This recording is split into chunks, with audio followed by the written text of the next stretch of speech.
Greetings, Earthlings! We are doing a QB power ranking today. We have a special guest on today. Anthony Ho is here. Give the fans a reason for you to be here. Why are you so credible? I am a broker of truth, even when it means I'm wrong. So if I'm wrong, I'll admit it.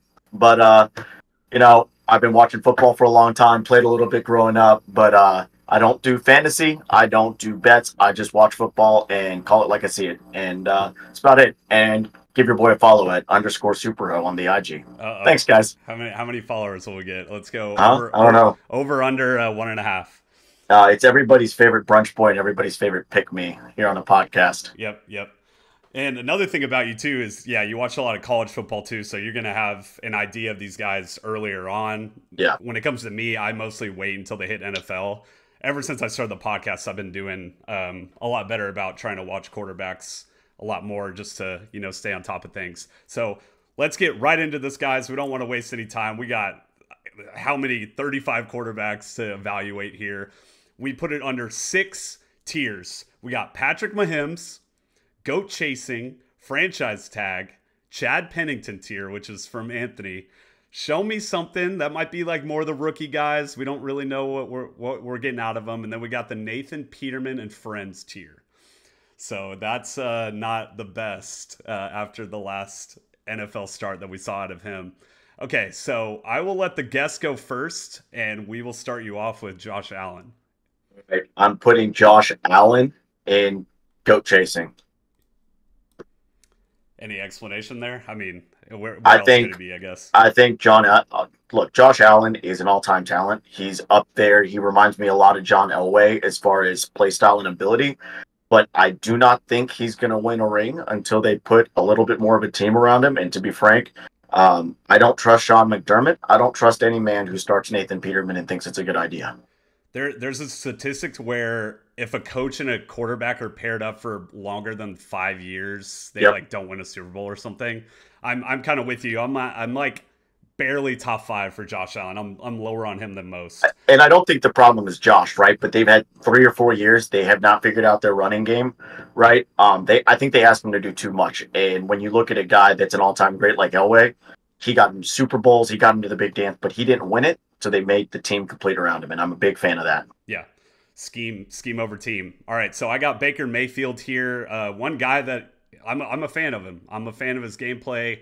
I don't know how great he's going to be in the NFL. Seems like he's going to be the starter of the Bucs this season, which is great because I think Kyle Trask is bad. And so I'm going to give him Chad Pennington. We could talk about it after. By the way, guys, after we do the tier list, we're going to go back and forth, and then at the end we will evaluate a little bit more. I think he's probably going to be at the end of a starter. He's deserving of starting in the NFL, but he's a low end starter. Loved what I saw out of him from Thursday Night Football at that Rams game. That was incredible. One of the best QB performances of all season. I'm serious. I think I generally agree. The only thing I'll say is this is probably his last chance as far as a year goes to stay in this division. Otherwise, he's going to get demoted pretty quickly, not just on the tiers, but as far as his available opportunities. All right, Joe Burrow. Patrick Mahomes. He's Patrick Mahomes already? Yeah. Look, the guy started 2 years. He's consistently showed improvement, and am going back to college. I like guys that are multi-year starters. I like guys that show improvement, and he's made less mistakes as he got further into the league. And while his team asked him to do a lot, I don't think he ever really goes beyond. He plays within himself, right? He knows what he's capable of. You don't see him playing recklessly. He doesn't make too many reckless throws. I really like what I've seen out of him, especially I actually like what I saw him out of him this year more than I did last year in the Super Bowl run. I think this year was more indicative of what he's capable of. Another thing, too, he is the #1 player on the MVP list right now. Last year was Josh Allen. Didn't pan out as well. But, yeah, I'm with you. He's my QB2 easily. I don't know if I can put him in the Mahomes tier yet, but I can see where you're coming from with that. I have Derek Carr. He's definitely kind of on the decline. I'm still going to put him at the franchise tag. I still have him. I have him in that 11 to 15 range. I think he's capable. I think if you put a team around him that's super good, he could still get them to the Super Bowl. I don't know if we're going to see that out of the Saints, but if you place him on a team like the Cowboys or the Eagles, I think he could do a 12-win season. So to steal from Charles Barkley, is he a bus driver or is he a bus rider? He's a bus rider. All right, I'm good with that. He's right in the Dak tier, and I'm Okay. gonna have Dak after, so we'll see where I place him. So, Okay. So you got freaking what's his name from Matt Ole Corral. Miss. Yeah, Ole Miss, Matt right? Corral. Yeah. He's got to be in the show me something. He was a multi-year starter at Ole Miss. I like the moxie. I like what he has. Unfortunately, he was hurt for the bowl game against Baylor.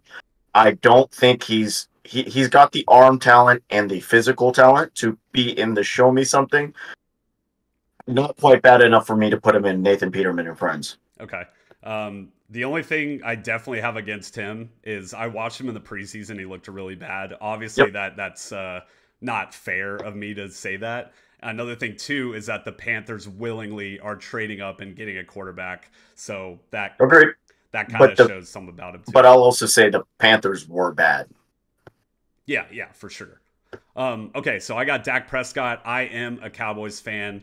I'm putting Dak right ahead of Derek Carr. I think he's in the franchise tag. I think I'd have to relook at my rankings, but I still have him in that top 10-ish range.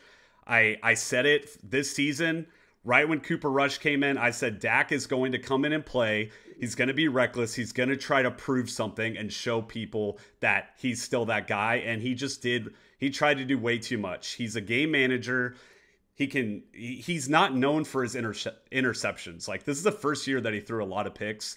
I think next year you give him a guy like Brandon Cooks. Michael Gallup should not be your wide receiver 2. We had who's the guy that freaking went to the Texans? Noah Brown. Noah Brown is not a wide receiver 2. He just wasn't given a fair enough chance. I think we'll get a reset from him this year. He's not in that game changer, mode, but I think with the Cowboys, I think he can still win a Super Bowl. So franchise tag for me. I generally agree with you, but I think this is going to be a big prove it year, especially with that $40 million price tag a year hanging over his head. We should have paid him earlier. I think losing Dalton, the tight end, is going to be a hurt, right? That guy's been a security blanket and a huge blocker. So curious to see if they draft someone. But I think we might. I think we might get like Michael Mayer or Kincaid in the draft. So that'll be nice. I think Dak needs to kind of get back to playing within himself. He is. I'll agree that he's on the franchise tag, but another year, and I'm putting him in the Chad Pennington division just because. We'll find out pretty quickly if he's a bus driver, right? He's in the franchise tag group, but he's paid like a bus driver. So I would like to see him play like a bus driver more consistently, right? And maybe not drive this thing into a ditch. All right, so you got Andy Dalton. I'm gonna put him in Nathan Peterman and Friends. I am not a TCU fan. It's gonna be hard for me to put anybody from TCU any higher than this. And I appreciate that the Nathan and Peterman's and Friends little area is purple for TCU. But look, Andy Dalton had his moment, right? He was lightning at TCU, and for the first 5 or 6 years, excellent for the Bengals, right? For the value that they got him when they paired him with AJ Green and all those guys. But he's just not. He's not young enough that I want to say show me something, and he's not talented enough that I can put him in the Chad Pennington division, right? Yeah. He had a good team with the Saints, and he just did not really capitalize on that to the point where they've signed Derek Carr, right? Who is a couple years younger, I believe. Wait, are they the same draft? Oh, man. They might have been the same draft. They might be around the same age. They might be the same draft, but he just doesn't have the upside for me to put him any higher than this, and he's not young enough for me to be like, oh, he could rebound. I don't think he's going to Kurt Warner us. Yeah. Sam Darnold. I still have a weird faith in him. I don't know why. I think so. Show me something. Is that what you're saying? Yeah, I think so. I think show me something over Matt Corral. I think if he's on the 49ers right now, Yep. he is the third string, I would assume, right? But No, he's not. who? Neither of those guys are going to be healthy. Okay, so you think he's going to go in week 1 and be the starter? He could be the week one starter. Trey Lance, who knows what he's going to be, right? We'll get to him later. He's mostly recovered. He was hanging out with that terrible hairline with Patty Mahomes early this week. Yep. I mean, bro needs to keep a hat on. Maybe be a more.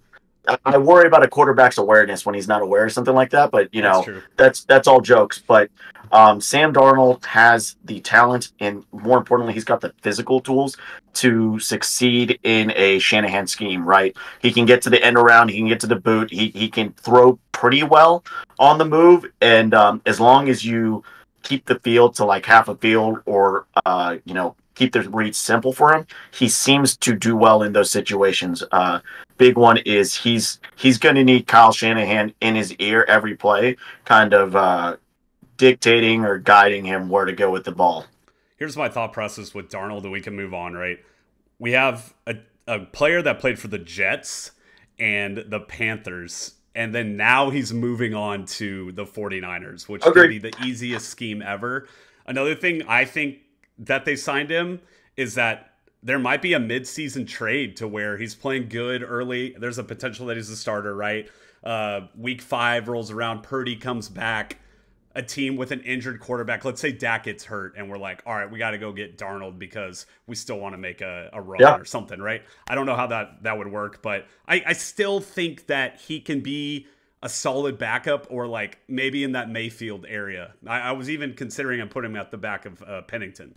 So I'll give you a scary one here. Daniel Jones. So tell me about it. Chad Pennington. All right. Yeah. Over Mayfield? Right behind Mayfield. Okay. And I say this because he's got the tools. This year we saw him ride the bus a little bit, right? He was not asked to steer the bus, but he was just given a pretty healthy, rich contract. Quarterbacks need to get better with Brian Daboll, right? At least from what we've seen, quarterbacks get better. What happened when Brian Daboll left? Josh Allen got worse. Josh Allen regressed a little bit, right? Yeah. Now, the one thing is the contract situation with Saquon is concerning to me if I'm a Daniel Jones fan, because I think he needs that guy, right? So how they build that team around him. And the other one is some of the pieces they're putting around him at wide receiver, I don't think are plus talents. I'm worried they're filling up their cupboard at the receiver position with B- and C+ players. And when you play in the cold and you need receivers to catch balls, you need an A guy, and I just don't know who that A guy is for that team yet now. So I'm and he's reckless, man. He's reckless, but he's unlike Josh Allen. He doesn't make up for it with the holy crap, how did you do that with that plays as often, right? So that's a big piece. He only had like 13 passing touchdowns last year. I know I'm a Cowboys fan. Like I said, I'm in the division. I watch him a lot, and I don't know. He's okay. He's okay. He's like a bridge guy to me, right? I think if they were to go get a guy like Anthony Richardson or something, you'd much rather have him than have Daniel Jones. Like, I actually think they're pretty similar. Yeah. I think they're remarkably similar, and I hate the comps of Daniel Jones to Eli Manning, right? Because Eli Manning had it all between the ears, right? That it's a big piece. Daniel doesn't always, and they keep him simple. And God, man, the fumbles and the recklessness. Honestly, man, he reminds me of Carson Wentz. Then I'd like to admit. I can maybe see that, actually. We'll see how he pans out this season. So I got my favorite quarterback, maybe even of all time, Justin Fields. A year ago, I told everybody to go in your fantasy football drafts, go pick up Justin Fields in the 14th round. He's going to be a league winner. No one listened to me. I said it in Austin to this random guy at the bar. I said, yo, Justin Fields going to have a season this year. And he said, that's the worst take I've ever heard. And now we're here. Justin Fields time. I thought he had a really good college career. He's always been touted as a 5-star athlete. He can throw the football. He got placed in a horrible Bears team, disgusting offensive line, disgusting receivers, disgusting defense, a defensive head coach. I'm putting him at the back of the franchise tag right now. I think he's trending upwards, and the guys in front of him are trending downwards potentially, right? And so I said it a year ago that I think this season we could talk about Justin Fields as a top 10 quarterback. I think he could be, I don't want to say Jalen Hurts because that might be a little too crazy, but I think if you put weapons around him, we could see, I mean, he has all of the like credentials to be a great quarterback, and his running potential is insane. So 3 things that are in his favor for this season is, right, they got the receiver Moore from Carolina. They've got the draft capital to put the pieces around him. Honestly, he's just got another year under his legs where they're committed to him, right? That first year, wrong coaching staff, or at least they were so scared because they all knew they were going to lose their jobs, right? You know, I don't think they utilized him. But if I'm the Bears, I'm calling Greg Roman and asking what he's doing now. If he's not signed up, Greg Roman, what he's done with quarterbacks that are athletic in that way and simplifying the game for them and maximizing their athleticism, I'm calling Greg Roman immediately, right? Like that, he is a good coach. I understand why the Ravens moved on from him because they want Lamar, whoever winds up there, to be more of a, you know, traditional passer and open up the game a lot. And honestly, I think Greg Roman is part of the reason that some receivers, I don't think Lamar's the reason that receivers were avoiding Baltimore. I think it was Greg Roman, but I'd call Greg Roman right now if I was the Chicago Bears. The only concern I have with Fields is, do they push him to get better at things he's not necessarily great at? And I'll be honest, I don't love his comment about not wanting to play in the cold. You know, you got to lean into that, right? Like as much as I don't like Aaron Rodgers, he leans into that, right? The Joe Burrows lean into that. That was like Tom Brady as well. He was like, right when you saw it snowing, you knew Tom Brady was going to have a game. They wanted it, man, and that's a big piece. But all right, Geno Smith. This is a toughie one too. Show me something. Okay, I'm assuming at the top. Yes. One good year does not make a good quarterback. He's got talent. I've said this to you privately. I think that DK Metcalf, and who's that other receiver? Tyler Lockett. That is the best duo he's got right now. If I'm the Houston Texans, I'd trade the entire draft next year to get those guys for whoever my quarterback is. That's how good I think those two are together, because DK is such a force up and down the field, and Tyler just eats yak. Man, he's just always in open space. I like what I saw out of Geno. I actually watched his interview on The Pivot, and I learned some stuff about him that I didn't really know. I didn't realize that he was the intellectual that I thought he was. I always knew he was smart, right? Everybody said that out of West Virginia, but he's a much more down-to-earth and tuned-in guy than I thought.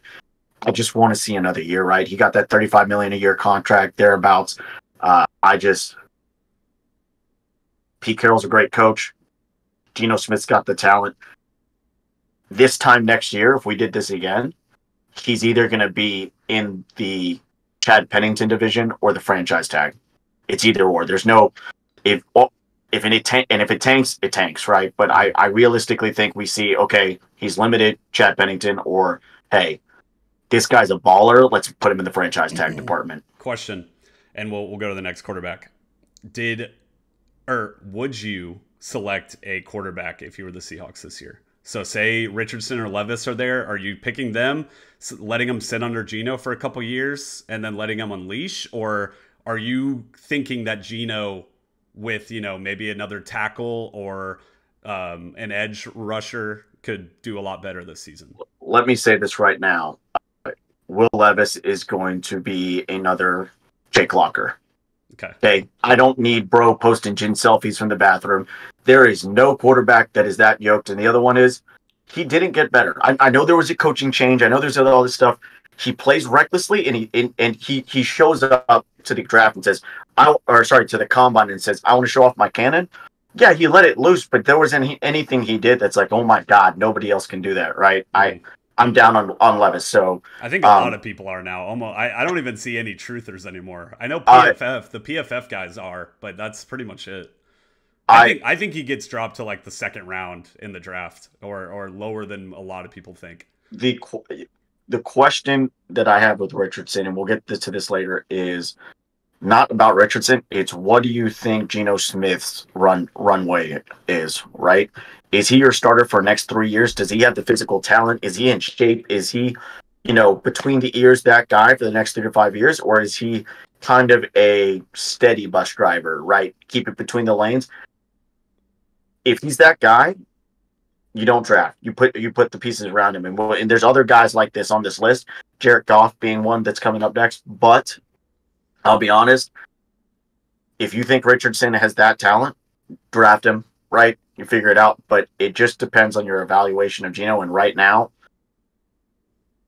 I wouldn't take the Seahawks are what, at 5? 5-20. I would not take him at 5. The number 5 pick is too valuable. If Richardson slides beyond 12 and you think you can trade up from 20 to the teens to get him, yeah, I think it's worth the risk. Yeah.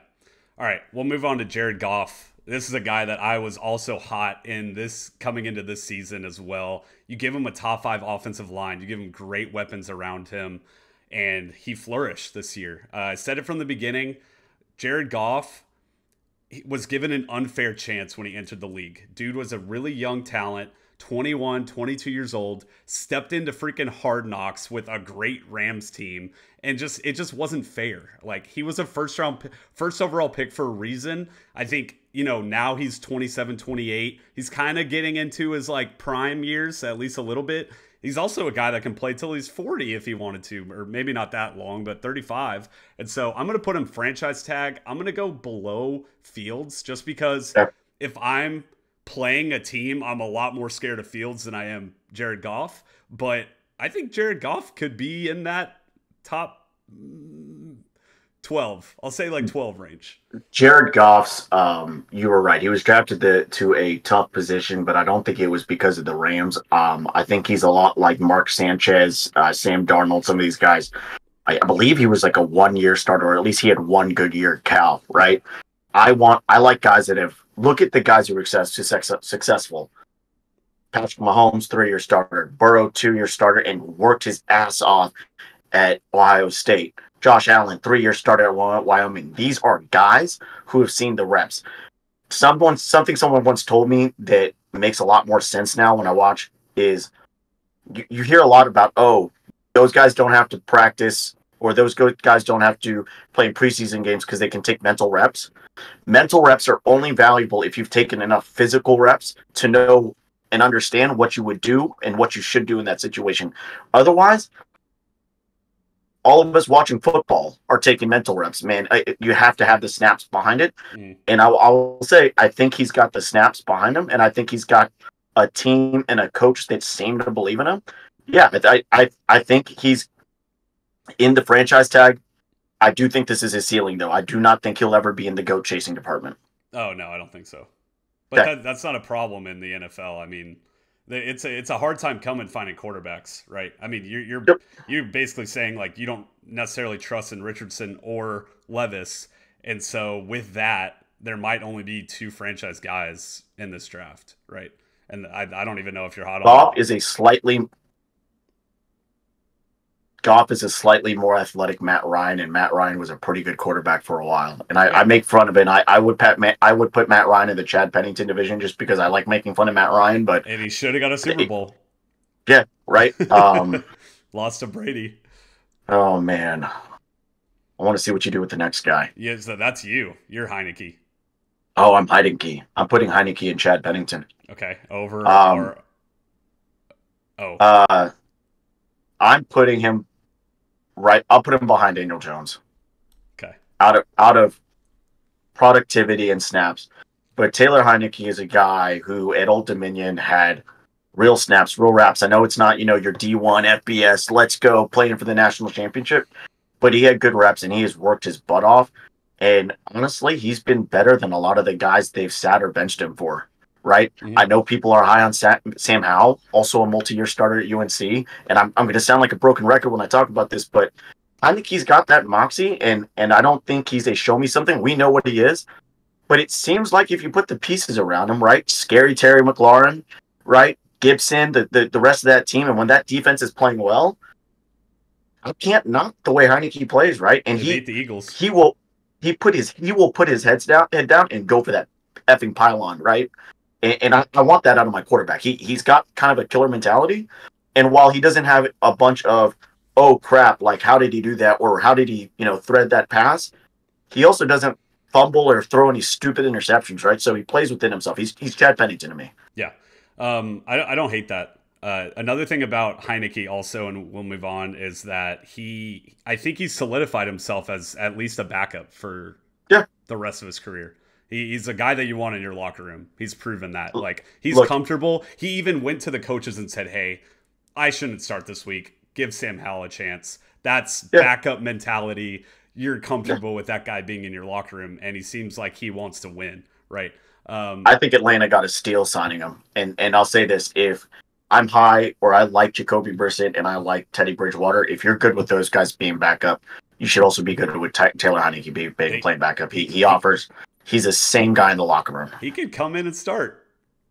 Yep, that's not crazy. I mean, we saw the Falcons. They kind of proved people wrong last year. They were weirdly good. Now they got a really good secondary. They got Okudah. They got Bates, AJ Terrell. Yep. Pretty decent weapons like Drake London, Pitts. If Ritter doesn't show up and they're kind of in the running, it's not horrible. So I got my boy as well, Justin Herbert. I wanted his coach fired this year. I don't think his receivers You're not a Staley guy. Huh? Oh. You're not a Staley guy. Yeah, no, I'm not a Staley guy. At least not at a head coach. I think Kellen Moore actually might be good for him, because what Kellen Moore tried to do with Dak, I think would be good for Justin Herbert. But the other thing about Justin Herbert is that his receivers, you talked about it earlier with Metcalf and Lockett. It's like Keenan Allen is old and injured, and then Mike Williams is slow and he's like a T. Higgins type guy. They don't have any speed anywhere, so it's not fair. They need to go draft a slot receiver this year, and they already said that they're planning on going to. Eckler was his number one receiver. Like, Eckler, any given game, had like 8 receptions. And so that to me is just gross. And we saw what he did the year before that. He went off. And we even saw him a little bit early on this year. And so I'm putting him over Josh Allen. I don't know if this is a hot take or not, but I trust his I trust his longevity. I trust how he plays football. 6'6" guy. He's got the arm talent. Josh Allen, to me, he could be Cam Newton. He's good for 3 years, but the way that he plays football is crazy to me. And Herbert he's got that dog in him. He's got that dog in him. And so I'll go back. So I could flip flop those two pretty easily. The one thing I like about Herbert is that even when his top receiver or 2 receivers are out, he still balls, right? He still makes plays. Multi-year starter at Oregon, and while we heard a lot about, oh, he's quiet, he's not this leader, he's shown that he's passionate and he loves the game and his guys believe in him. I think you're discrediting Josh Allen a little bit, and I think what you're perceiving as Josh Allen's limitations are Sean McDermott's limitation as a head coach. Once again, I will remind everybody, this is a man who started Nathan Peterman and tried to pass it off as a good idea. To no for me, right? Immediately straight to jail, right? But look, Josh Allen, I could flip them back and forth. I think Josh Allen has a slightly higher ceiling, but look, Herbert's been that guy, right? Yeah. All right, so you got Hendon Hooker here. I'm curious to see where you have him. He's an older guy, 25 years old, so I think he's He's got the experience coming in the league. Look, I like what he did at Tennessee, but he just hasn't had the reps or the success for me to put him in anything other than to show me something. I do think he's more warranting of a pick than freaking Levis, but it's got to be the right team. Honestly, if a team like the Vikings, if they could get him in the bottom of the first trade in or middle of the second, somewhere around there, I'd get Hendon Hooker, right? He's an older guy. He's going to communicate well. He knows how to work a locker room and learn a playbook. Big one is with that ACL injury, I believe, and just his recovery, I don't think he's ready to start right away. But he's a guy that if they draft him, right, because who's the Kellen Mond, I think, is the guy they drafted out of A&M. A&M. Doesn't look like he's panning out. He's from San Antonio. He played in my rival high school. I think Hendon Hooker's a guy where if the Vikings fall out of playoff contention, Kirk gets hurt or isn't, they're not where they think they're supposed to be. Look, Kirk's contract is up in about a year. He's still a movable asset. Put it on Hendon and see what happens. Yeah. So where are you placing him? I guess you could say hose for Hooker.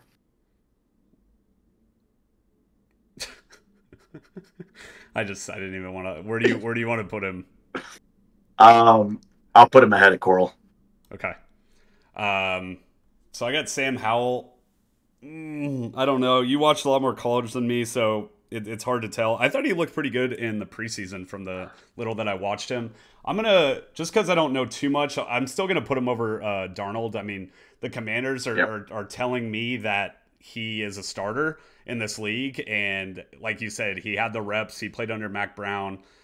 I liked what I saw out of him in preseason. I think there was a world that he could have started earlier for the Commanders, just because I was never high on Wentz, even at his highest high, and so why not give the guy a chance? And so yeah, I think that is a fair ranking of him.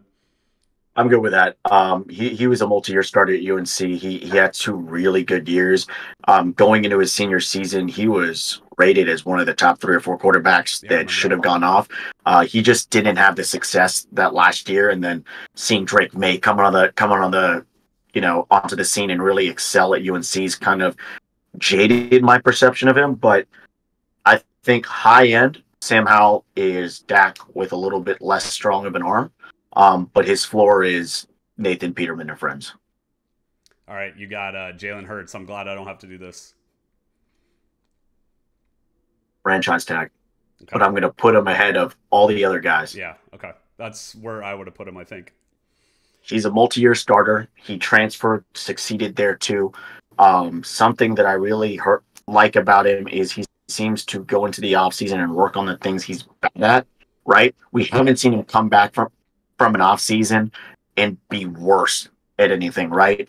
Now, the big one is playing within himself and learning, and he learned this year, right? He can't be as reckless because he will get hurt and he'll get dinged up. And it was great because they were 10-1 when he got hurt or something like that. Mm-hmm. But that's not going to be every season. You could be 8-4 and you need to play those games. He's got to protect himself a little bit better. However, they should do his deal now before either Herbert or someone's contract is going to go in and raise the bar. If I'm the Eagles, with all the pieces they have, the Eagles have more pieces than the Chargers. Realistically, they need to lock him in at a reasonable rate that ties him in for a while. But I like Hurts, and man, Hurts is, to me, I know he's an Eagles guy, but he's an H-Town guy, right? He's from Houston. Yeah. I'm from Houston. And a big one is he seems to walk the walk as far as being a good person, too. His entire... he's a humble person. His staff is primarily women, right? His agent, his stuff like that. And I think he's one of those people who will put his money and put his actions where his mouth is. And so I respect the hell out of him. I'm probably giving him a little bit too much bonus points for, being just a downright good guy. But, man, he showed out this year. And, look, I know they lost the Super Bowl, but 5 touchdowns? Mm-hmm. Right? And the Chiefs were no slouch, right? He kept them up there. So That's me for Jalen Hurts. Yeah, no, he definitely proved me wrong this year. I didn't. He did the Josh Allen kind of level. Obviously, he has weapons around him, but I think he also can be the bus driver. And you kind of said that like he needs to take a favorable contract, and I think he is one of those people that would do that. But I like him definitely in that like top 10 range for sure. So I got Jimmy G. I'm not the biggest fan of this guy, but he's got the experience at least. I don't love his arm. I don't love everything. But at the end of the day, if my team needed a guy to come in and just do the role, I don't hate it. Okay, let me help you out here. How did you feel about Tony Romo? I didn't like Tony Romo. Okay, they went to the same school. They're both equally as brittle later into their career, right? Where were you going to put them? Bottom of the pack, Chad Pennington's, maybe ahead of Heineke. That's what I was going to do. Okay, that makes me feel good then. He makes plays, right? And I hate when people are like, "Oh, he had his eyes closed and threw an interception." There was like 30 seconds left, and they were basically backed up in their end zone, right? Like most guys are going to just go for it at that point, especially on 3rd or 4th down. Okay, he's not bad, but he is more and more kind of the definition of the Chad Pennington division, right? Sometimes he'll do things, and he's a quarterback wins guy and all that, but he just doesn't ever excel. But what can we say, right? He came to a team that was losing, and they ran off 5 in a row, and when he doesn't play. Before Purdy, without Jimmy, they were trash, right? It doesn't matter how talented they were, but I like Jimmy in the Chad Pennington division. I just don't know that he's the leader that he needs to be to take them to take any team to the next level. Yeah, no. As far as being vocal, and he's definitely not a plus talent, right? I think 2 years ago, if you would have asked me, I would have put him in the franchise tag. But he is on his way out if he doesn't show me something with the Raiders and Josh McDaniels. To me, it's a downgrade, and I obviously have Derek Carr higher than him. But if you told me that the Raiders somehow make the playoffs this season, I'd be shocked. And so to me, I don't want to be the NBA tank guy or whatever, but why not just go get a young quarterback and let him ride it out? Because like I just don't see the ceiling with the Raiders at all. I think McDaniel's system is a little too tough to just bear on a rookie, and I don't like any of where they're sitting unless they move up to 1 or 2. Bryce Young can run McDaniel's system. Will Levis can't. Anthony Richardson really can't. And I pray to God he doesn't go Tebow again and draft Will Levis. Right? That's. I don't know what his fascination with these overly like yoked quarterbacks is, but I don't think Jimmy is an upgrade talent wise, but Jimmy is an upgrade against Derek Carr in the system. He'll pull not just the system, he'll pull the fucking trigger. There are times where I watch Derek play and I'm like, I wish he was a little bit more like Dak or Josh Allen and just let it rip, man. You're behind or you got a chance to put your foot on the throat of an opponent. Jimmy will fucking throw the ball. Sometimes to the other team or sometimes into the ground, but he threw the ball. So you got Kirk Cousins. It's going to be a tough one. I'm putting Kirk Cousins as the king of the Chad Pennington. Ooh, that's a hot take. That's spicy. I did not like him coming out of Michigan State. He played his hand well with Washington because Daniel Snyder couldn't manage his way out of a paper bag, but continues to manage his way out of litigation. But look, he has Justin Jefferson. He's had Stephon Diggs. He's had talent around him, and he has moments where he starts to act like you, right? He's like, "Oh, I'm him," right? You like that? But moreover, there's games where, okay, man, you just kind of fumbled the game away, or you just didn't show up, right? We make jokes about Kirk Cousins in prime time. Yeah. I don't think he was ever. I know he was franchise tagged twice, and that's why his, contract value has ballooned. Yeah, he might be like one of the definitions of a franchise tagger. At least no, he's the definition of a Chad Pennington division. I'm just saying he got 2 franchise tags in a row, didn't he? So yeah, he did. But that's just because of that team couldn't manage its way out of a paper bag, right? Look, he is up till last year, Matt Ryan was the king of the Chad Pennington division. Kirk Cousins, until further notice, is the king of the Chad Pennington division. And that is to say he is a starting quarterback. He can help you win games, but I don't necessarily think I would put it all on his back. So I got Kyler Murray. This is a controversial one. I'm going to do something crazy right now. I don't know how you're going to feel about it, but I'm a buy low person, okay? Okay. The Cardinals suck. They're trash. And let's not forget about a year ago, this guy went on a 9-win streak. To me, he has a really good arm. He has the running ability. The only problem is his like film study and that kind of stuff. But to me, he plays for the second most important part about the position. Okay, but let's give him some time, okay? And so we can what all right, I'm just going to rank him. We can talk about it later, okay? I like his arm talent. I like his rushing ability. I can't watch. I think he just hasn't been given like a fair chance. And so I think he's going to come out. Being given DeAndre Hopkins and all that talent isn't a fair chance. Look at his coach. His coach wasn't even part of the team anymore. His coach is a quarterback coach for USC now. Cliff Kingsbury. Why was Kingsbury ever a head coach? Fair. Okay. Well, sorry. He should have been an OC and the NFL before. The Cardinals are a poverty franchise that play for really tough divisions. Well, I mean, look at their rankings from the what's it called, the league's scouting thing about God. Like the only team worse than the Cardinals was the Commanders. And then now aren't they getting the defensive coordinator from the Eagles now? So like I don't know. I'm a buy low guy.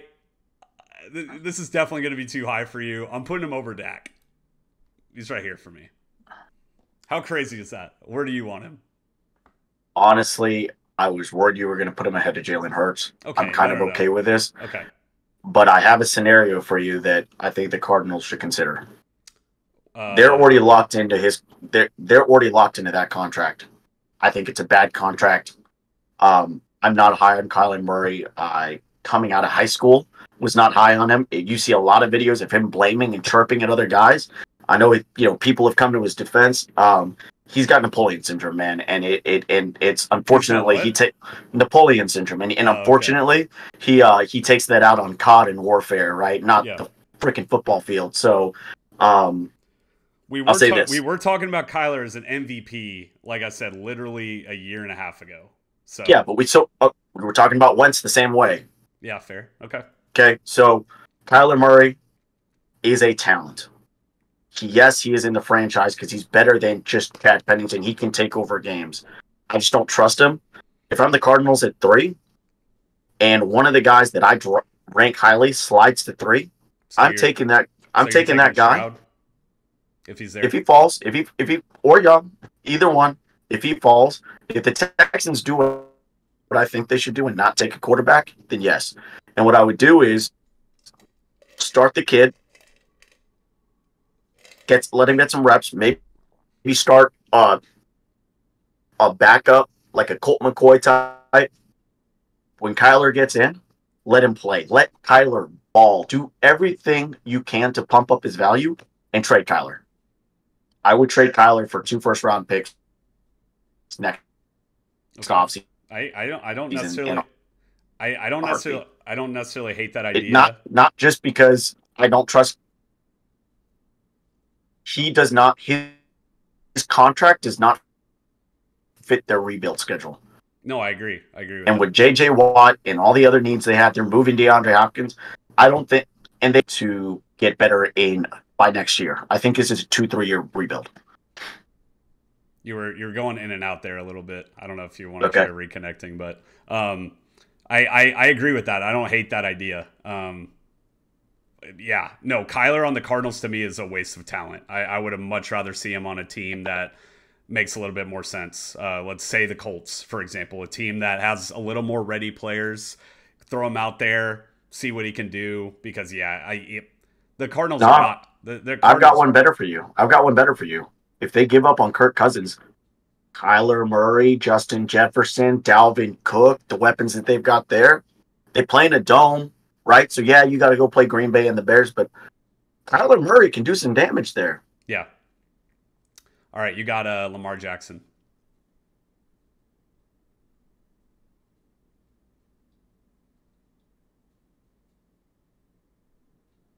I'm gonna put him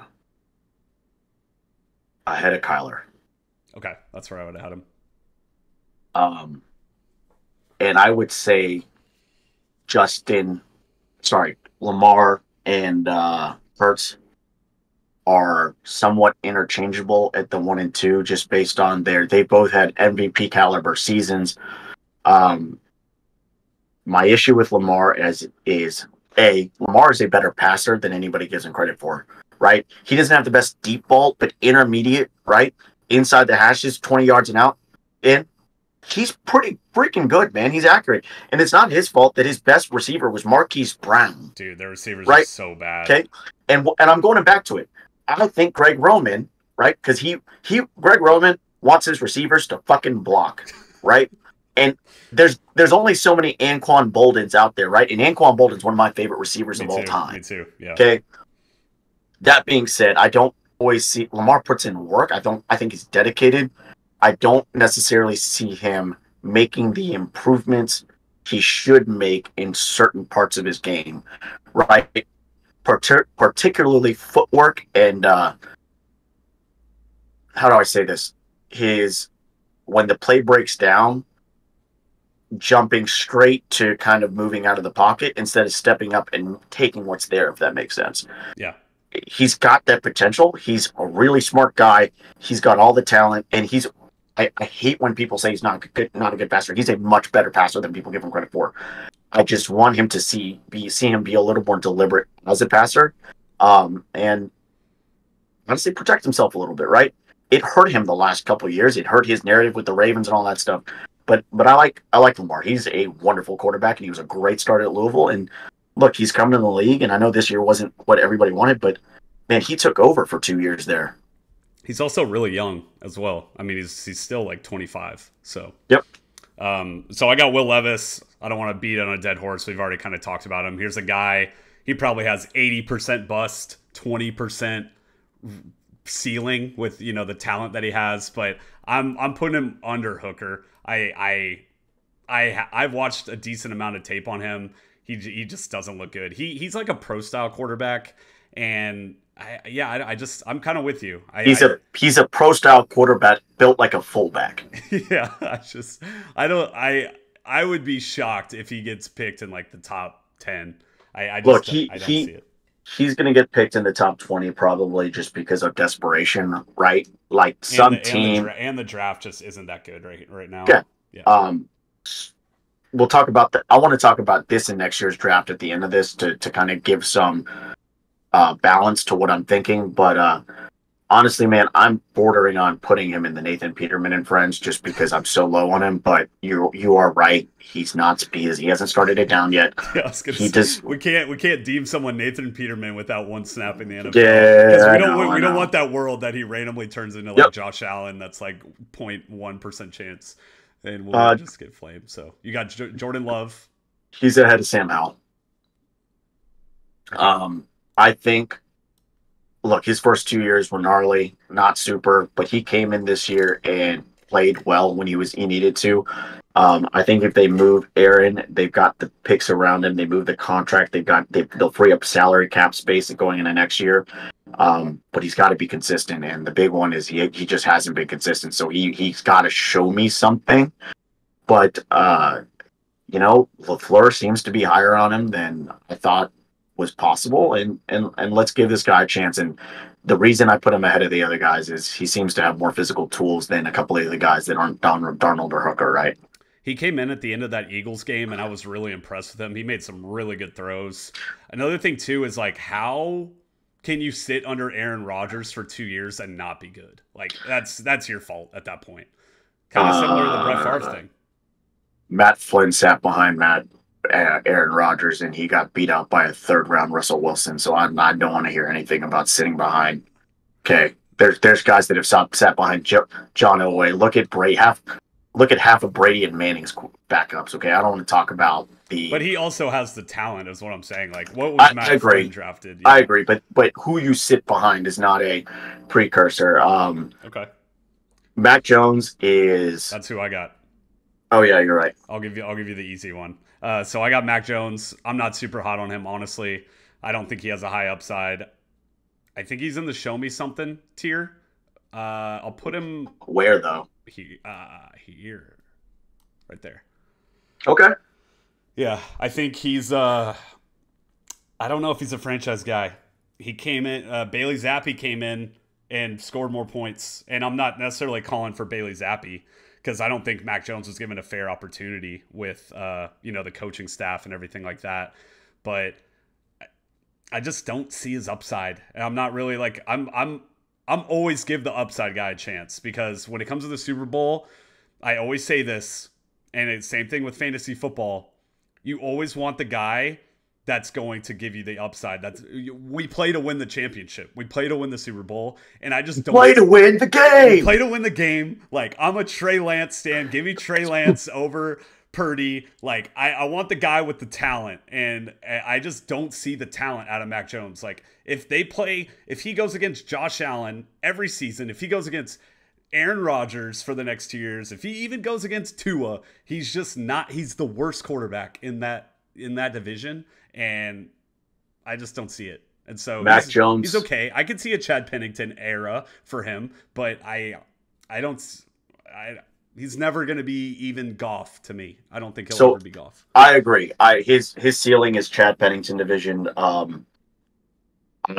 will say they did him a disservice by running Matt fucking Patrician and Joe Judge as their OCs. Yeah, I agree. I actually liked the fire we saw at the end of the season from him because you could tell he was frustrated. No, I agree with his anger to the Patriots organization. I think Bill Belichick is in the wrong, honestly. And I think while I do not like Bill O'Brien as a Texans fan, I do not like Bill O'Brien, and I think a lot of Alabama fans are very excited that Bill O'Brien is out the fucking door and can't, calling him boring ass plays for the most talented team in football or one of. Mac Jones' ceiling is the Chad Pennington, and honestly, yeah, he won a national championship, but he was a 1-year starter. He doesn't have the snaps. He doesn't have the talent. It's hard for me to put him any higher. I almost would argue to put him behind Howell just because I saw a little more out of Howell in college with less. Moving on to Patrick Mahomes. I will obviously he's number one, right? Every time I think we've seen that people have figured him out, or there's a gap in his game where he's getting loose with mechanics or the way he handles the ball. I don't know if it's Andy Reid or what, but he comes back and he is better, right? What's the ongoing joke right now? The two best, Joe Burrow's the third best player or third best quarterback because Mahomes is the best, and Mahomes with one ankle is the second best. That's like Nick right? Joke, right? Yeah. And the Chiefs are 1 win away from being a dynasty, right? And that puts him not just in Patrick Mahomes territory, that puts him in Montana and Brady chasing territory, right? I think at the end of the day, we're going to be talking about Mahomes as the best quarterback ever. The only reason I hold up on that is because it's hard to get back, right? Aaron Rodgers never got back to one. Mm-hmm. I think the Mahomes Brady discussion will be similar to LeBron and Jordan of most successful, most decorated versus most talented, right? Like there's just going to be, Mahomes could win 2 more Super Bowls, but he could also lose another 1 or 2, right? Like there's going to be Brady. It's also different eras too. It's like the old heads with Michael different Jordan, eras, the newer people. Yeah.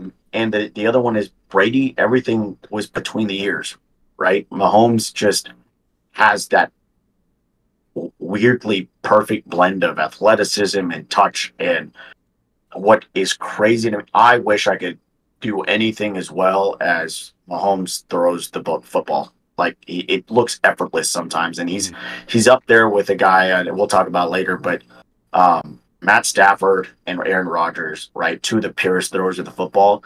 But yeah, Mahomes at 1. It's easy. Yeah, I got Matt Ryan. We talked about him earlier a little bit. he played his career out. Just sail it off in the sunset. I thought that the Colts were actually going to be an okay team this year. Didn't pan out. Doesn't seem like he's got the arm anymore. I'm putting him. He's Nathan Peterman to me. He's done. You're done. You had a great career. You did well. You had MVP season with the Falcons. Should have won a Super Bowl. That's great. We don't have to talk about him anymore. You're Nathan Peterman now. You're barely even a backup. I don't even know if he's a backup anymore. His ceiling maybe have been franchise tag, but for the longest part of his career, he was a Chad Pennington, right? In a really good way, right? That team loved him, but God, man, he had Roddy White.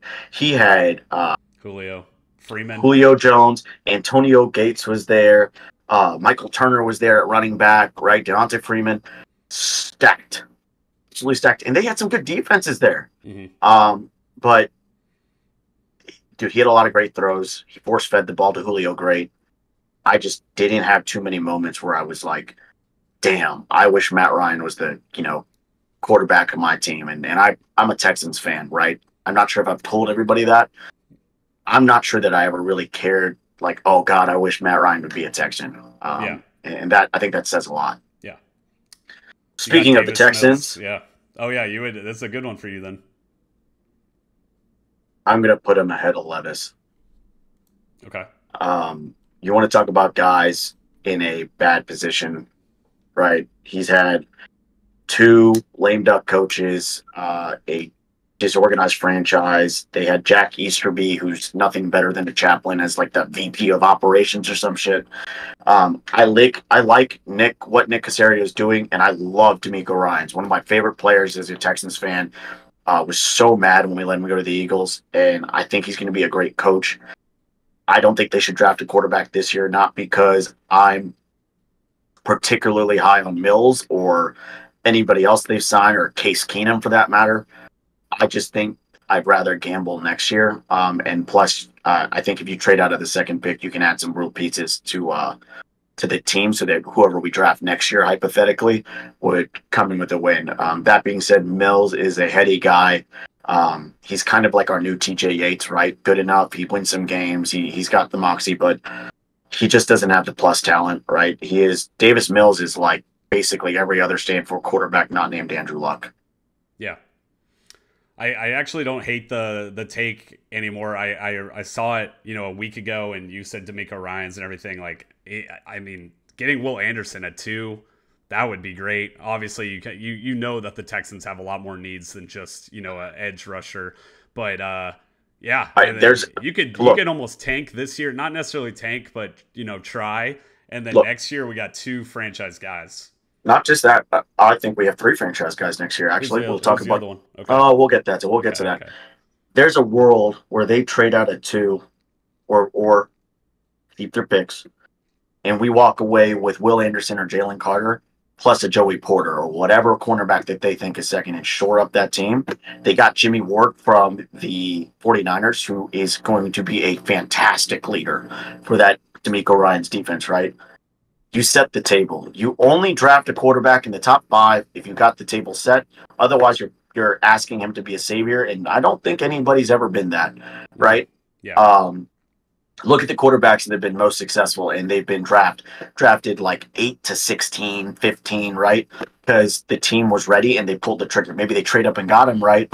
But they had the pieces. Look at the 2 guys at the top, right? The Bengals had the pieces. We just didn't know it. And actually, Burrow getting hurt helped them because they went and got Jamar Chase. Mm-hmm. And Patrick Mahomes, look, Alex Smith was a plus starter forever. And he sat behind, but they had Kelsey and all these other guys and Tyreek ready in the wings. Great situations, right? As opposed to Kyler Murray and who else has been drafted at the top? Sam Darnold and all these guys. You're not looking. Baker Mayfield.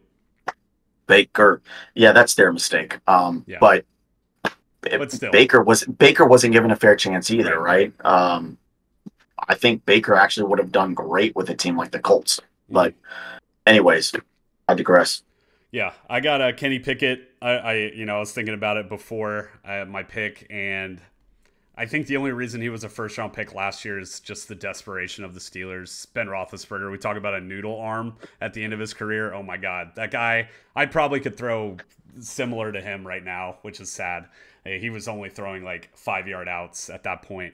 And so I like his fire. He's got fire underneath him. I remember someone tried to hurt Pickett, and he like got in his face as like a defensive end or something. And so it's definitely a show me something. Like it's way too early to tell. I think he's kind of in that Mac Jones area. I'll put him behind Mac Jones. I think all those three guys like Jones, Howell, Pickett are kind of in the same area to me. And so yeah, it's just too early to tell. We'll see. I'm putting Purdy. I'll just make this quick. I think Purdy had a great year. Watched him. I'm a Baylor fan. Went to Baylor. Watched him a lot at Iowa State. Great starter. He just doesn't have the physical tools. I'll put him ahead of Sam Howell. Okay. I kind of want to put him ahead of Pickett, but it's been 1 year and he wasn't a top draft pick, and also the 49ers are loaded versus the Steelers, so I'll give that. I mean, you put Pickett on the Steelers, or you put Pickett on the 49ers with that offense. It's similar. Yeah. Similar. Yeah, I don't get the Purdy hype. I really don't. I want to because he's cool, but I just don't get it, man. It's you put any of these quarterbacks in that 49ers system, I think they would flourish. Where do you have AR-15?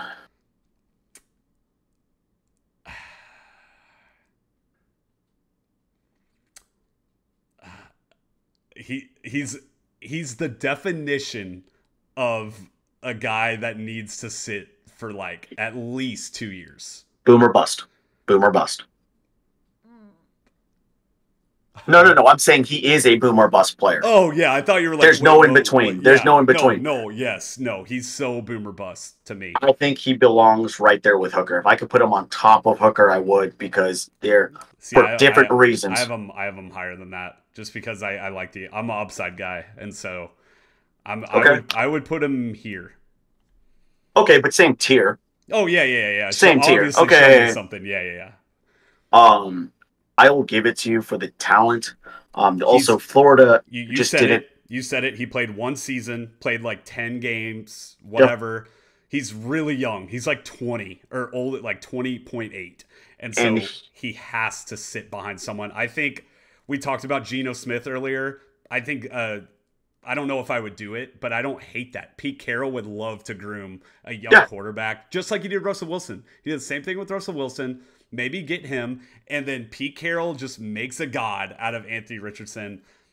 The upside is great, and I love it. But yeah, he's so boomer. He's the most definition of boomer bust we've ever seen. The Ravens could also pick him if they want to re-sign Huntley. If they move on from Lamar, Huntley's proven he can play, and they've got the tools around him. Or just another team like the Falcons, if they're good running Ritter out there for a little while. I am okay with where you put him, because I also don't think Florida had the receiving talent that the rest of the SEC had, as far as especially going up against SEC corners. But 1 year starter, he has to sit for at least a year, right? At least preferably 2, but if he goes into a situation if he goes into a situation kind of like Jordan Love was, where he has to sit through 2 or 3 years and work at it, he'll be fine. Yeah. You got all right. I really love Desmond Ridder coming out of Cincinnati, right? He was a dog. He's a great dad, by the way, from everything that we've heard. And multi-year starter, he got better. He took them to the pinnacle, which is their pinnacle, at least, which is the playoffs, right? And Cincinnati played better in that game than most people will give him credit for. It just got away from them in the second half, right? Because they're playing Alabama. I put Ridder ahead of Mills. Okay. I don't hate that. He doesn't have the pedigree of some of the other guys. I want to put Ridder ahead of Pickett, but he just didn't get enough starts, and the Falcons are so damn bad that I'm not even sure what to make of what I saw last year. But when I saw Ridder play at Cincinnati, and when they played comparable or higher competition, he played pretty fucking well. Mhm. All right. I think. Oh God. Thank God you have the next guy. Oh God, I have. Yeah. All right. I don't know what that means. I'm scared of what you're gonna say. I have to put him at goat chasing. I'll put him behind Josh Allen. I think he's a top 5 quarterback. My only flaw with Aaron Rodgers currently is his desire to play football. He doesn't seem. He said he was 80% on retiring. Yeah, I know. I still think he has everything. He's one of my favorite quarterbacks. But with all that being said, there might be like a rejuvenation if he goes to the Jets. I don't know. Yeah, I still have to give him the respect. He's not physically declining or anything. People are Right. making too much out of last year. And it's not the desire to play football. I think he wants to play football. Does he want to practice? And when I say that, it took them till midway through the season. He skipped training camp and all these things. No, Is he going to go in? That was horrible, especially with all the rookies that they brought in. All right. That's okay, so. but It's but such who an, the it's Jets such have? an, it's such The an Jets have arrogant a take. the Jets have a new offensive coordinator. They have a bunch of young receivers, right? Garrett Wilson's super talented. If Aaron Rodgers doesn't go in there and absolutely, you know, I'm not saying he has to be Mark Sanchez, right? But like, remember Mark Sanchez did Jets West and he brought all these guys out and worked with them early on. That's part of why Mark Sanchez lasted as long as he did. Mm-hmm. Aaron Rodgers is not so great anymore. He's lost that luster where he can just walk in. And the other one is the guys who do have been with a team and a program for a while, Mm-hmm. right? I agree that he's goat chasing, but Aaron Rodgers is up there. He's very mercurial. He's like Allen Iverson, right? You're just never sure. Talent out the ears, one of the purest throwers of the football, makes shit happen. But the other one is I think he's a front runner. When the game gets away from him or they start falling behind, he dinks and dunks, won't throw picks. He protects his stat line. Yeah, I agree with that. I just don't understand for a guy that talented. He's not even on the Jets yet, so we have to pause with that. But I think if he does go on the Jets, I said this to my friend who is a Jets fan, and he's self-aware of this.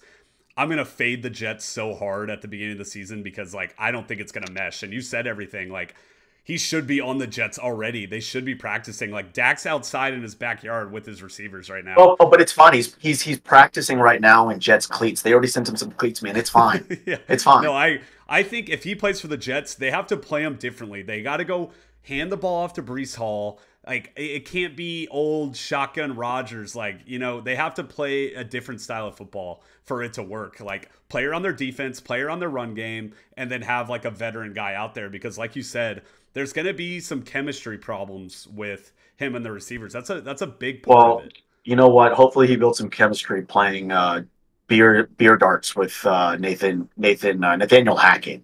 Maybe that's how they develop. I thought you were going to say Nate Peterman and say, Alex, put him down with next No, to Andy but by the way, Nathan Peterman's not on this list, but he just got re-signed as a backup, so he must be the tutor of all tutors because God Almighty. Anyways, all right, Russell Wilson. That's such a tough one. I'm putting him ahead of Derek Carr. Okay. I know he had one bad year, but Nathaniel Hackett was just so damn bad. People were injured. And I'm giving him a little bit benefit of the doubt of what we saw at the end of his Seahawks tenure. And also what we saw, something a lot of people don't know about Russell Wilson is not only, right, people say he's corny and all this stuff. He practiced at the mic, being at the mic like that with his dad every day growing up after games and stuff. Mm-hmm. And the other one is someone else that's particularly close to him also died right around COVID through, I think it was cancer. It was a guy that helped him. It's part of the reason why Russell Wilson is so positive, right? I'd be a wreck too if I lost my second father figure or father-like figure in the row.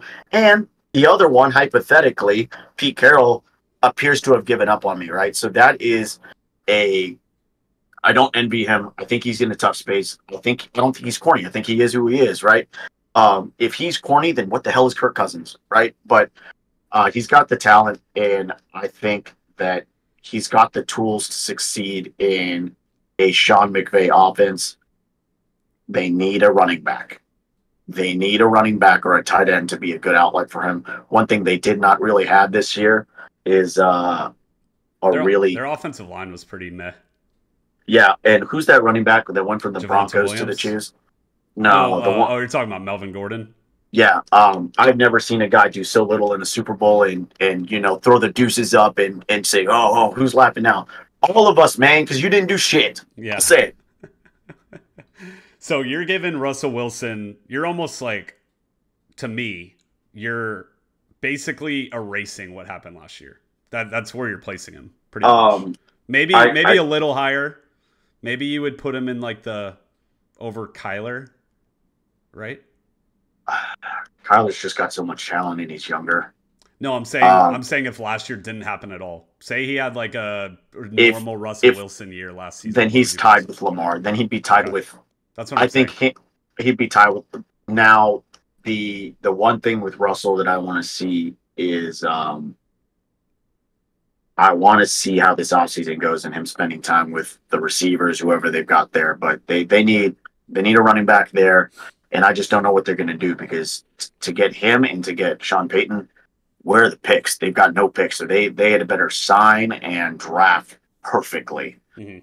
All right. They have Javonte Williams and P. Ryan right now, by the way. All right, so I got Matt Stafford. He's another tough one because, he got hurt. We don't really know his health. But assuming he's healthy and he doesn't have a lot of weapons as well either, and their O-line isn't good anymore, but I'm going to put him over Kyler Murray. I think if given old Stafford and being himself, I think he's deserving of a top 10 quarterback still.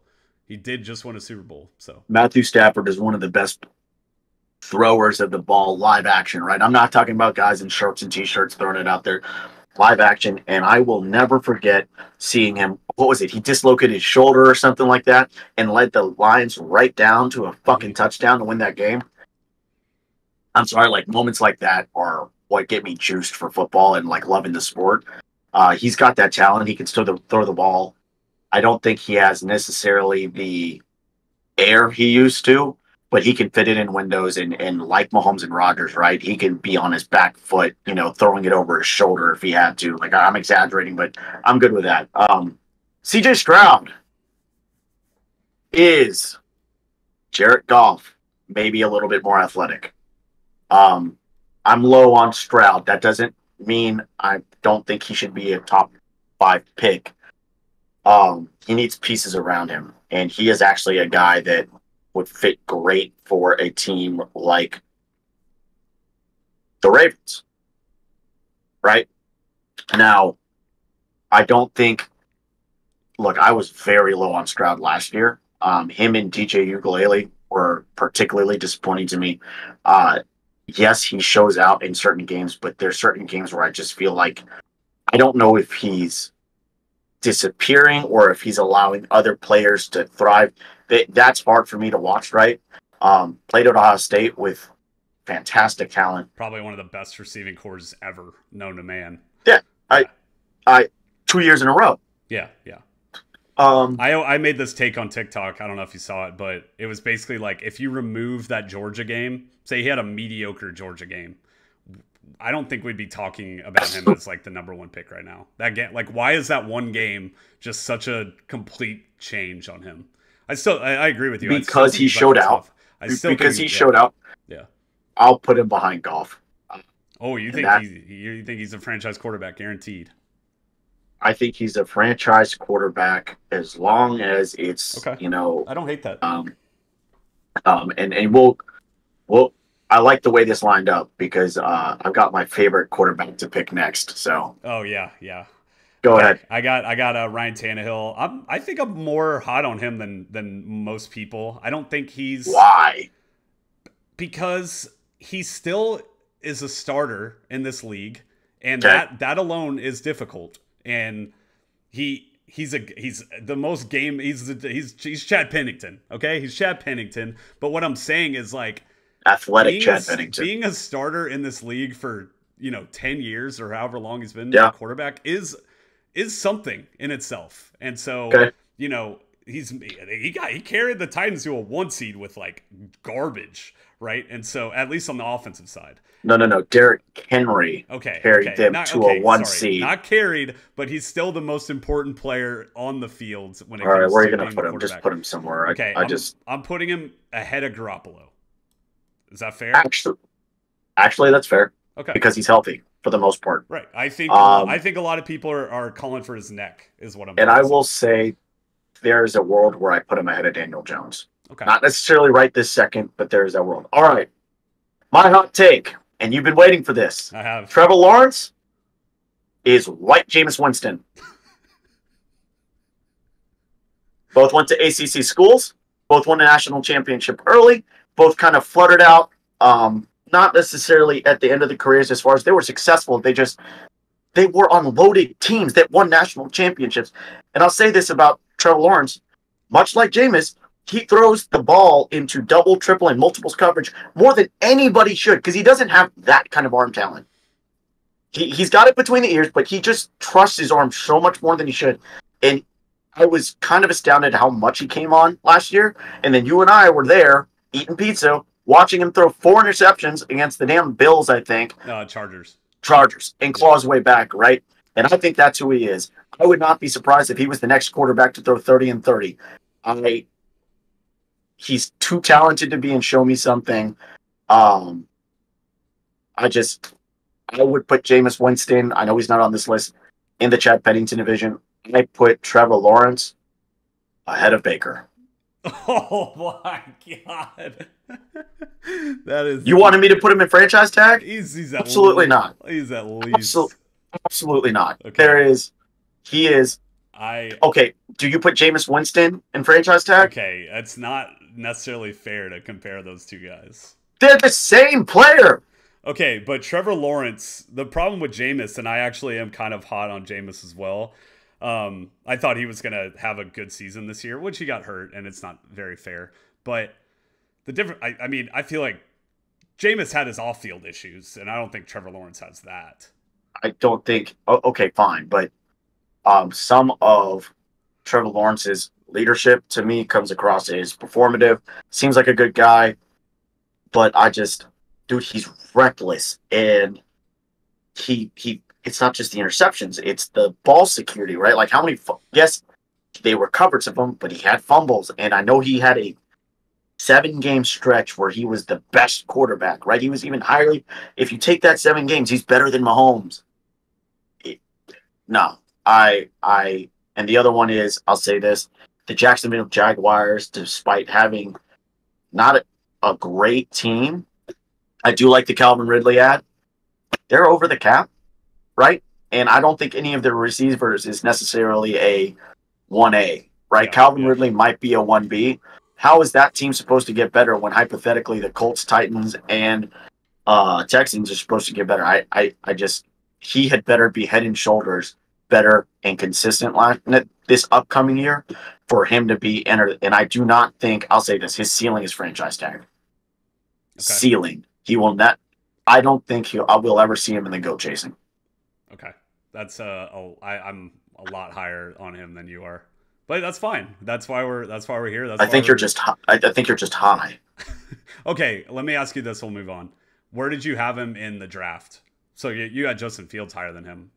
I've been saying for a while. Actually, I've been saying since his senior. Trey Lance was Trey Lance, Mac Jones. Yeah, I've been saying since his last 2nd or 3rd year at Clemson that he is white Jameis Winston. He just throws the ball into multiples coverage. He forces the ball. He plays with great talent, and he's got that talent. But sometimes he throws the ball like he's got Mahomes' arm or Burrow's touch, and he just doesn't, man. And I'm like, you're lucky that's not picked off. And he cleaned it up after the Broncos game, and I think it was in London or something last year. But I don't know, man. I think quarterbacks always revert to who they really are when times get tough, and I think when times get tough, he's going to revert back. And maybe he doesn't throw 30 interceptions, but I could see him having a 35 touchdown, 17 interception game or a year. Yeah. Okay. All right. Trask. Yeah, I was like, is that Kyle Trask? He is Nathan Peterman to me. I have no Who faith. is who is Kyle Trask? No. He's a practice squad quarterback. When the Bucks said that they were going to start Trask before they got Mayfield, I thought that they were literally like, I'm going to go 0-17 this year. I think that this is a great year because I like the upside on Baker. This is a great year to wash themselves of some dead cap, right? Brady and all those guys, and then evaluate. And if Baker's a guy, great. And if not, draft a guy next year. But Trask coming out of Florida, big, strong guy, played for 2 years, but I just never saw it at Florida, right? You can be a multi-year. I say I like multi-year starters, but that doesn't mean I have to like what I see in those multi-years. And didn't see him get a ton better, right? I think they drafted him in the second round, but I think that was for talent, not for for upside, not necessarily because of production. Trey Lance, he's got to be behind. He's behind Anthony Richardson. Yeah, I was going to say, who do you want to see out there on the 49ers, Trey Lance or Purdy? Purdy. And I'll say this. What if I keep talking about snap live reps, right? Mm-hmm. He was de facto a 1-year starter at North Dakota State, which is the best program in that division, hands down. Right? Same. They've produced Carson Wentz. They produced that other guy that's like floating around as a third stringer. But he's been injured and he just hasn't had the reps. In 5 years, he's played one full season and a smattering of other games. He just hasn't had, and the problem is, because he's been recovering, 2 years in a row now or something like that from injuries, he can't even take practice snaps. So where's he getting his repetition? Where is he? You can go in the boardroom as much as you want, but at some point, I'm worried that Trey Lance is going to be a slow blinker, right? He might be super smart on the whiteboard, but when it comes down to it, pulls the trigger and it's either too late or to the wrong place, and I just don't see it. So I will put him behind Anthony Richardson. I will, because Richardson's at least healthy and sturdy, but he's more talented than Max ceiling, and Max last year was pretty bad. Okay. All right. This next one's going to be tough. Go for it. I actually feel good about my placement with this guy. Okay. Tua. He's Chad Pennington to me. Not a big fan of him. I'm gonna put him over Kirk Cousins though. He proved me wrong this year. Okay. Kirk Cousins doesn't want to leave Chad Pennington. I have him right there. I actually think the Miami Dolphins can do pretty good this season as long as Tua stays healthy. They have a really good team. A little older, like especially with Tyreek. That Jalen Ramsey pickup against across from Xavier Howard, Baylor guy. Aces. So I'm a Florida State fan and a Baylor fan, so just having both those boys in the backfield, I'm good. I think it's going to be a good year for their defense. Yeah, I agree. He just doesn't move the needle to me. I never understood the, Dak versus Tua comparison, stuff like that. He doesn't have the arm talent. He's accurate, but he also has some pretty bonehead throws also. Maybe he's concussed. Maybe he was just concussed all season, and that's why he was doing some crazy stuff. I think it was Thanksgiving. I remember I'm like, what are you doing, dude? I think he was in a similar position to Dak of trying to prove himself. Yeah, you could be right with Tyreek and all that stuff, and he's another guy. Play within yourself. Let the kid, yes, there are moments where you need to take over and throw the damn ball, but in general, I'm good with this. He's average, and he has a good coach and a very good team around him, and so if he stays healthy, though, he's worthy of the franchise tag. I think so. Yeah. All right, this one pains me. I'm a Houston fan, right? And I loved Deshaun Watson when we got him. He was awesome. I can't believe they started Tom Savage ahead of him. He's had a colored checkered past as of recently, and he did not look great coming in for the Browns the first couple of games, but he came on. But based on his available talent and based on who he's been at as a player, I'm gonna put him. I'm gonna put him ahead of Kyler. Okay. I don't think he's got necessarily the credibility right now that the three guys ahead of him in that division are. He's paid very handsomely, but he's going to have good weapons this year, right? in a full off season and no recovery or anything like that. We are going to find out this season if the Browns got their guy or if they just signed the Dumbest biggest. contract ever. We'll find out if they found their savior or if they're looking to if they're calling the NFL to see if they can add an amnesty rule to contracts. Yeah. He's like Russell Wilson to where it was so difficult to rank him last year. You're like, Yep. What's even going on? And he was not. I was gonna say wasn't given a fair chance, but given his issues, like it shouldn't be fair anyways. But it's like you can't judge him off of 6 games to where he knew he wasn't even gonna play. I have Carson Wentz. Obviously, I'm a Cowboys fan. I've had my opinions on this guy. Even when he was MVP conversation, I never had him in the top 10, ever. Never had him in the top 10. Always had Dak higher than him. Didn't see it. He also has some weird leadership issues, which I think Dak does. Sorry, I'm comparing, but they're in the same. They were in the same division.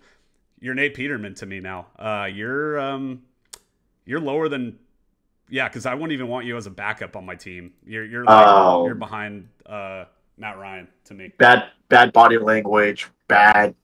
I think Nick Foles coming in and being the hero for that team really fucked with his head. To be totally honest, he's got like this Ben Simmons thing where like he just doesn't show out, and he makes lightning plays, but he also twists both ankles on the same play, right? Like, yeah. I think I could put him at the bottom of the Chad Pennington division, because that seems to be who he is. He's a 500 quarterback, it feels like.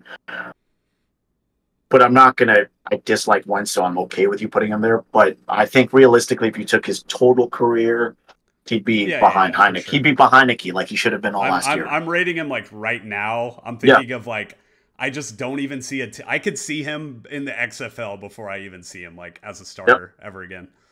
All right. Bryce Young, I am going to put ahead of Jared Goff. Okay. Bryce Young, much like Stroud for different reasons, needs to go to the right team. If the 49ers could get him, that's the kind of guy. He's a distributor. He's athletic. He plays taller than he is. He's got a good release point, and his footwork's clean. He's got that touch. He's just not big and or strong enough. So we're gonna find out there. But I'm really worried that he lands with the Texans that are pretty devoid of a full complementing roster, and he gets Derek Carr, right? Or David Carr, right? Like that's my mental awareness of like, okay, we're just not ready to take that guy. And I like what D'Amico said this week about don't need a guy to be a savior, all that stuff. Honestly, another guy that if they trade up or get him, I'm not mad if the Vikings get him, or if the Cardinals say we want an adult in the room and we're going to take Bryce Young, right? There's a couple places that he fits, and those are 2 of them. I don't think he fits with Pete Carroll. I think he needs a team that's going to be able to let him be a little more artistic at the quarterback position. But yeah, I like the upside. He's come in, and unlike Trevor Lawerence, he doesn't play outside of himself. I don't even know what to make of the next guy, but I'm glad you have him. I don't either. I was thinking about him. I mean, I'm going to give his last year a wash. I'm going to give him a little hope, a tiny bit of hope. I'm put him over Matt Corral. I think show me something is fair. He's not like Nate Peterman yet. It's like, okay, you had a bad season. Now let's show me something. So I'll put Zach Wilson right there. I think last year he just had some confidence problems. You could tell he just wasn't feeling himself, and maybe give him a few years, he could get back in that Baker conversation. I don't know. Someone like that. I think being behind Aaron could be a good thing for him. He needs to sit this year. If he was starting, I'd be terrified for him. If I am Zach Wilson, I'm calling 2 guys. Calling Mark Sanchez first, just because he's dealt with the New York media, right? And Mark Sanchez, despite his limitations, was a leader, right? You saw him be that guy. And then I am calling Tom House, who has worked with, I believe, Drew Brees and Tom Brady and a bunch of the guys. Uh, he's got all the physical tools. I just think there's a lot of wasted motion when he throws the ball, right? He's got a quick release, but when things break down, he gets a little sloppy, Yeah, right? it's flustered. And unlike Mahomes, who can have a couple sloppy games or sloppy drives and like tighten back up, he stays there. Zach Wilson's got the talent, but I think Zach Wilson needs to do the same thing that I actually think if Cam Newton put the time into it and he's not on this list, Cam Newton would be at least in the Chad Pennington division again. Go work on the mechanics to the point where they're the one thing that Tom House and a couple other guys do really well is they work with you on the littlest, the most minute things every summer or every offseason so that when things break down, they're muscle memory, right? That's the key. And that's why live snaps are important. But yeah, Zach Wilson was what, a year and a half starter at BYU, struggled with the Jets. He just needs more time to develop. He does have more talent than Mac Jones, though. So I'll say that. So Yeah. Before we get into like wrapping this all up, because we've actually got plans to hang out here pretty soon. I want to talk about the next draft. So everybody knows about Caleb Williams out of USC and Drake May. I want to see Caleb Williams. I hope Caleb Williams throws less touchdowns this year because it means they put a better team around him. I hope he has a 35 touchdown, 7 interception year, right? Because that I think USC could be dangerous. And I want to see in the opposite direction. I want to see Drake May take over a little bit more in challenging games. The quarterback that I think deserves a little more eyeballs right now is Travis Hunter Jordan Travis out of Florida State. He has started for 2 years. He came on. He's really played 3 years, but he's come on strong. He's a little bit older because of that COVID year, but he's gotten better every year. He threw 35 touchdowns and 7 interceptions this year, which we all know how much Florida State has struggled since even before Jimbo left, right? He's a guy that could be in that Burrow mold of, God, I didn't see this guy coming, but damn, he really put it together this year, right? As opposed to the other 2 guys we named who have lit up the field and lit up our TV screen since they got out there. The 3 other guys to watch are, they're older, right? But they've got reps, and because of that COVID year, I don't know if it's NIL money or what. I think a couple of these guys should have come out this year because it's a weaker draft coming out next year might hurt them. Sam Hartman, who was at Wake Forest, bald, and is now at Notre Dame with probably the best talent he's ever had. He's got to really make it work there because they've got a 4 or 5 star behind him out of California. I can't remember his name. You've got Michael Penix Jr. out of. I'm not the biggest fan of him. He gives me Tebow vibes. I'm not, but he did something at Washington I didn't think he was capable of. Okay. And then Bo Nix, who I'm the lowest on, but there's talent there. And then a guy for this year's draft to be on the watch out for, surprised he wasn't on this list, is Dorian Thomas-Robinson, DTR out of UCLA. Multi-year starter, played well for Chip Kelly. I don't think he's far removed from being a Hendon Hooker type.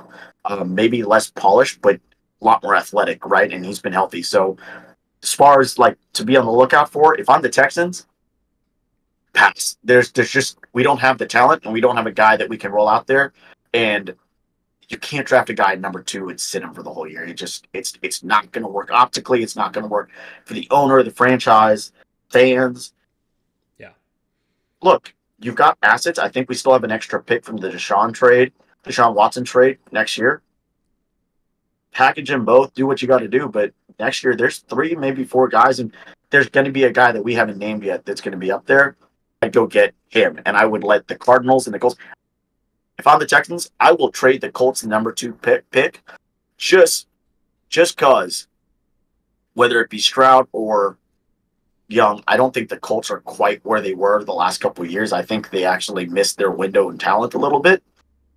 I let them take Stroud, Young, and I'll just draft Will Anderson, go pick up another guy, and I will just for the next 4 years pin my ear back and run at those guys. I will just tell my teams, touch those guys on every damn play, right? Because the Texans will be more successful that way. That being said, probably going to draft a quarterback. Doesn't matter what I think.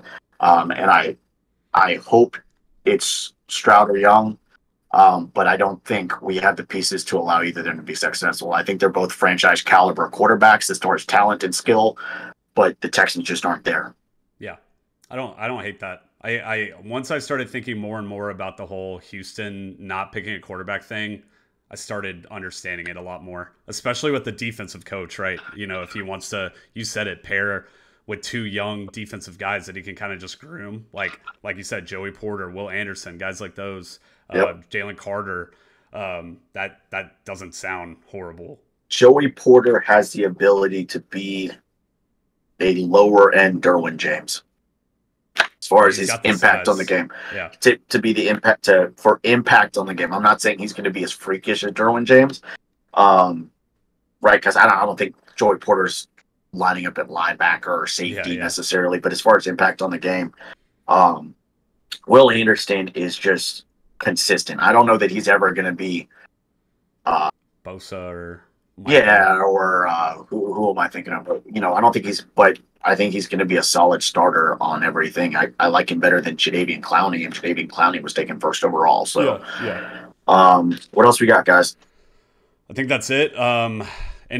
I was going to say before I forget, let's do another podcast before college starts, and we can do like a maybe top 10 QBs to look for or something. Any like last second thoughts on the complete list? I hate it a lot less than I thought I would coming into this, so I'll say that much. I know you hate where I put Trevor Lawerence, but you know how I feel about him. I probably talk about it every time we hang out. I'll use it for the clickbait. That's it.